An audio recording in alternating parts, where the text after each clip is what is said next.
அனைவருக்கும் வணக்கங்க. இன்றைக்கி நம்ம சேனலில் என்ன மாதிரியான விஷயங்கள்லாம் பார்க்க போகிறோம் அப்படின்னு பார்த்தீங்கன்னா, சிம்ம ராசியை சேர்ந்தவங்க அனைவருக்குமே மே மாதம் 26ஆம் தேதிக்கு பிறகு சில பல மாற்றங்கள் எல்லாம் அவங்க வாழ்க்கையில் நடக்க போகுது அப்படின்னு சொல்கிறாங்க.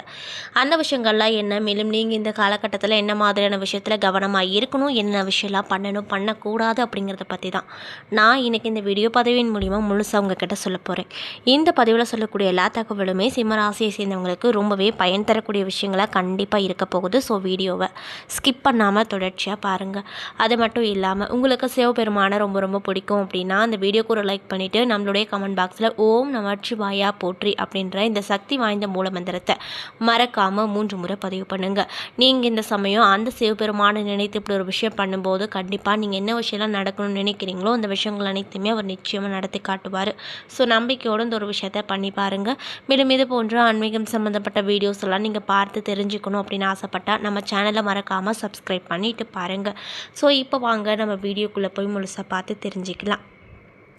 சிம்மராசி என்பவர்களுக்கு செவ்வாய், கேது, சூரியன் ஆகிய மூவருமே நன்மைகளை கண்டிப்பாக கொடுக்க போகிறாரு. அதில் எந்த ஒரு மாற்று கருத்தும் இல்லை அப்படின்னு சொல்லப்படுதுங்க. அது மட்டும் இல்லாமல் ஜூன் மாதம் 10ஆம் தேதி வரைக்குமே சுக்கிர பகவான் உங்களுக்கு நல்ல பலனையே கொடுப்பார். மே 21க்கு பிறகு புதன் நற்பலன்களை கொடுத்துக்கிட்டு இருக்காரு அப்படின்னு சொல்லப்படுதுங்க. மேலும் குரு பகவான் சாதகமற்ற இடத்துல இருந்தாலுமே அவரது அனைத்து பார்வைகளுமே சிறப்பாக அமைஞ்சிருக்கு. இதனால் உங்களுக்கு என்ன மாதிரியான நிகழ்வுகள்லாம் உங்கள் வாழ்க்கையில் நீங்கள் இந்த குறிப்பிட்ட காலகட்டத்தில் பெற போகிறீங்க அப்படின்னு பார்த்தீங்கன்னா, தடைகளை முறியெடுத்து சாதனை படிப்பீங்க. பணப்புழக்கம் அப்படிங்கிறது அதிகரிக்கும். அவசிய தேவைகளை பூர்த்தியாக்குவீங்க. திருமண முயற்சிகளில் சாதகமான விஷயங்கள் அனைத்துமே நடக்க போகுது. குடும்பத்தில் ஆடம்பர செலவுகள் பெருகுங்க. மேலும் குடும்பத்தில் இருந்து வந்த பிரச்சனைகள் மறைந்து மகிழ்ச்சி உண்டாகும். கணவன் மனைவிக்கிடையே அந்யுன்யம் அதிகரிக்கும். உறவினர்கள் உதவிகரமாக செயல்படுவாங்க. உங்களை தவறாக புரிந்து கொண்ட உறவுகள் தங்களுடைய தவறை உணர்ந்து திரும்பி வந்து அன்பு பாராட்டுவாங்க. இதனால் நீங்கள் இந்த காலகட்டத்தில் ரொம்பவே மகிழ்ச்சிகரமாக இருப்பீங்க அப்படின்னு சொல்லப்படுதுங்க. கருத்து வேறுபாடு காரணமாக பிரிந்திருந்த கணவன் மனைவி இப்பொழுது ஒன்று சேரக்கூடிய வாய்ப்பு அப்படிங்கிறது அமைச்சு கொடுக்கும். சகோதரர்களால் ஆதாயம் கிடைக்கும். விழாக்களிலும் விருந்துகளிலுமே பங்கேற்கும் வாய்ப்பு கிடைக்கும். மாத பிற்பகுதிக்கு மேலே உறவினர்களால் மனக்கசப்பு தரக்கூடிய சம்பவங்கள் நடைபெறக்கூடும் என்பதால் கூடுமான வரை பொறுமையை கடைபிடிப்பது நல்லதுங்க. இன்னும் சிலருக்கு புதிய வீடு, வாகனம் வாங்கக்கூடிய யோகம் உண்டாகும். பணியாட்களுக்கு இதுவரை இருந்து வந்த அவப்பெயர் மறையும். சக ஊழியர்களிடையே உங்கள் செல்வாக்கு அப்படிங்கிறது உயரக்கூடும். நிர்வாகத்தினரிடம் எதிர்பார்த்த சலுகைகள் கிடைக்கும். அதிகாரிகள் ஆதரவு கிடைக்கும். தொழில் மற்றும் வியாபாரம் விறுவிறுப்பாக நடைபெறுங்க. லாபமும் அதிகரிக்கும். ஷேர் வர்க்கத்தில் லாபம் அதிகமாக கிடைக்கப்பெற்று ரொம்பவே சந்தோஷகரமாக இந்த சிம்மராசிக்காரங்க இருப்பாங்க அப்படின்னு சொல்லப்படுதுங்க. மேலும் மாதம் பிற்பகுதிக்கு மேலே வியாபாரம் விருத்தி அடையும். கலைத்துறையில் இருக்கக்கூடிய அன்பர்களுக்கு இந்த காலகட்டத்தில் புதிய ஒப்பந்தங்கள் கையெழுத்தாகும். வருமானம் திருப்தி தரக்கூடிய விஷயமா இருக்கக்கூடும். சக கலைஞர்களுக்கிடையே உங்கள் கௌரவம் உயரக்கூடும். மாணவர்களுக்கு மேற்படிப்பில் விரும்பிய பிரிவில் சேர்வீங்க. இன்னும் சிலருக்கு வெளிநாடு சென்று படிக்கக்கூடிய வாய்ப்பானது கிடைக்கக்கூடுங்க. குடும்பத்தை நிர்வகிக்கும் பெண்மணிகளுக்கு இந்த காலகட்டமானது எப்படி இருக்குன்னு பார்த்தீங்கன்னா, குடும்ப உறுப்பினர்களால் புதிய ஆடை ஆபரணங்கள் சேர்க்கை உண்டாகக்கூடும். அலுவலகத்திற்கு செல்லக்கூடிய பெண்களுக்கு மகிழ்ச்சியான சூழ்நிலையை காணப்பட போகுது. புதிய பதவி தேடி வரும். இதனால் சந்தோஷமாக இருப்பீங்க. மேலும் உங்களுக்கு அதிர்ஷ்டம் தரக்கூடிய நாட்கள் மே மாதம் 23, 27, 28 மற்றும் ஜூன் மாதம் 5, 6, 12, 13, 14.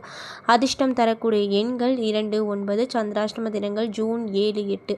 செய்ய வேண்டிய பரிகாரம்: மகாலட்சுமி தாயாருக்கு நெய் தீபம் ஏற்றுவதும் கனகராதா ஸ்தோத்திரத்தை பாராயணம் செய்து வருவதும் உங்களுக்கு நிறைய விதமான சிறப்பான பலன்களையே ஏற்படுத்தி கொடுக்கும் அப்படின்னு சொல்கிறாங்க. ஸோ இந்த பதிவை சிம்மராசிக்காரங்க பார்த்துட்ருக்கீங்க அப்படின்னா கண்டிப்பாக அந்த விஷயத்தை தொடர்ச்சியாக பரிகாரமாக செய்யுங்க.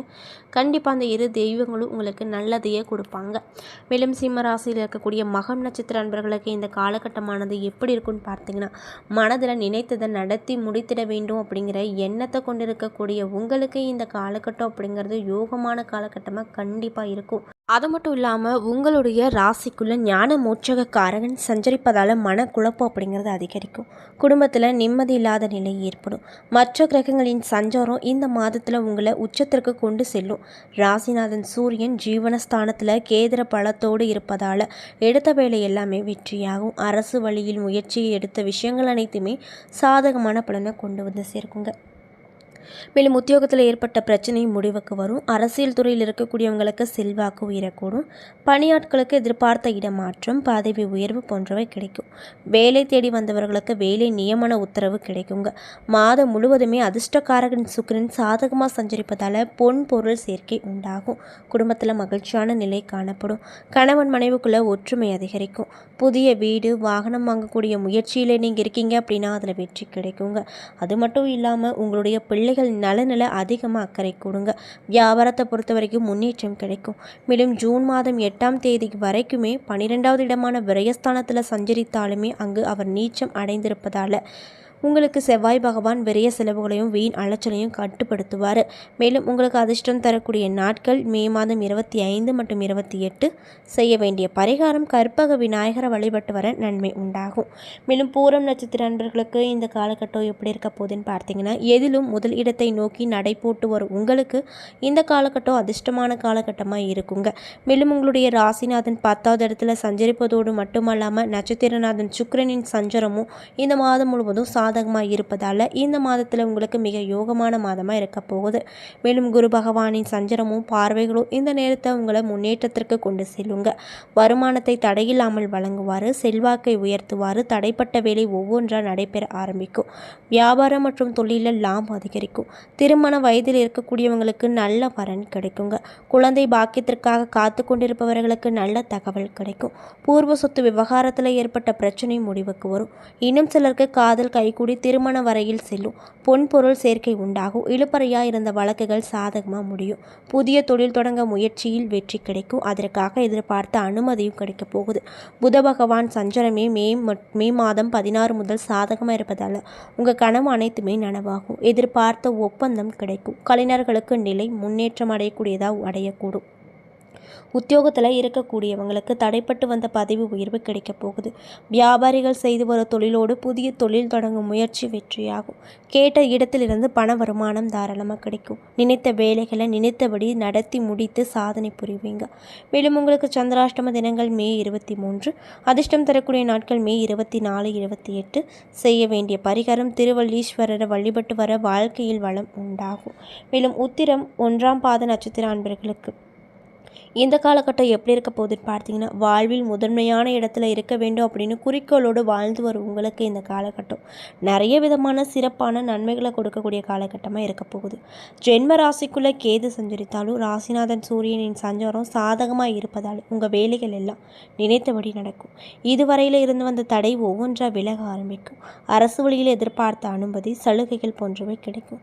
உத்தியோகத்தில் ஏற்பட்ட பிரச்சனை முடிவுக்கு வரும். அரசியல் துறையில் இருக்கக்கூடியவங்களுக்கு புதிய பொறுப்பு பதவி உயர்வு போன்றவை கண்டிப்பாக கிடைக்கும்.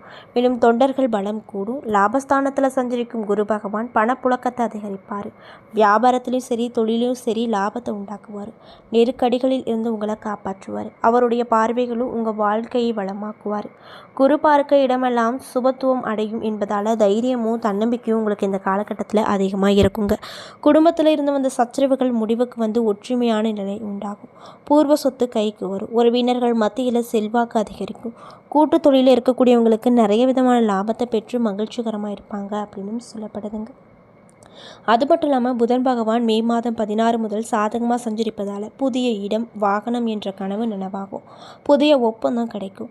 மாணவர்களுக்கு படிப்பில் முன்னேற்றம் கிடைக்கும். பெரியவர்களுக்கு உடல் நிலையில் ஏற்பட்ட பாதிப்பு விலகும். குடும்பத்தில் சுபகாரியம் நடக்கும். மொத்தத்தில் இந்த காலகட்டம் அப்படிங்கிறது உங்களுக்கு அதிர்ஷ்டகரமான காலகட்டமாக கண்டிப்பாக இருக்க போகுது அப்படின்னு சொல்கிறாங்க. அதில் எந்த ஒரு மாற்று கருத்துகளும் இல்லைங்க. மேலும் உங்களுக்கு சந்திராஷ்டம தினங்கள் மே 24. அதிர்ஷ்டம் தரக்கூடிய தினங்கள் மே 28. வழிபட வேண்டிய தெய்வம் லக்ஷ்மி நாராயண வழிபட்டு வர முன்னேற்றம் கிடைக்கும் அப்படின்னு சொல்லப்படுதுங்க. ஏன்னா நண்பர்களே, இந்த பதிவின் மூலியமாக நம்ம சிம்ம ராசிய அன்பர்கள் அனைவருக்குமே இந்த 26ஆம் தேதிக்கு பிறகு என்னென்ன விதமான சிறப்பான நிகழ்வுகள்லாம் நீங்கள் உங்கள் வாழ்க்கையில் பார்க்க போகிறீங்க, என்னென்ன விஷயத்தில் நீங்கள் கவனமாக இருக்கணும், என்னென்ன விஷயங்கள்லாம் பண்ணணும் பண்ணக்கூடாது அப்படிங்கிறத பற்றி தெளிவாகவும் விரிவாகவும் நான் இன்றைக்கி இந்த பதிவின் மூலிமா உங்ககிட்ட சொல்லியிருப்பேன். இந்த பதிவில் சொல்லியிருக்கக்கூடிய எல்லா விஷயங்களுமே உங்களுக்கு கண்டிப்பாக பயன் தரக்கூடிய விஷயங்களாக அமைஞ்சிருக்கும். ஸோ வீடியோ பிடிச்சிருந்தால் லைக் பண்ணுங்கள், ஷேர் பண்ணுங்கள். அது மட்டும் இல்லாமல் இது போன்ற ஆன்மீகம் சம்மந்தப்பட்ட வீடியோஸ் எல்லாம் நீங்கள் பார்த்து தெரிஞ்சுக்கணும் அப்படின்னு ஆசைப்பட்டா நம்ம சேனலை மறக்காமல் சப்ஸ்கிரைப் பண்ணிவிட்டு கீழே இருக்கும் பெல் ஐக்கானையும் மறக்காமல் கிளிக் பண்ணுங்கள். அப்போ தான் நம்ம சேனலில் போடுற ஒவ்வொரு வீடியோவுமே நோட்டிஃபிகேஷனாக உங்களிடம் வந்து சேரும். நன்றி.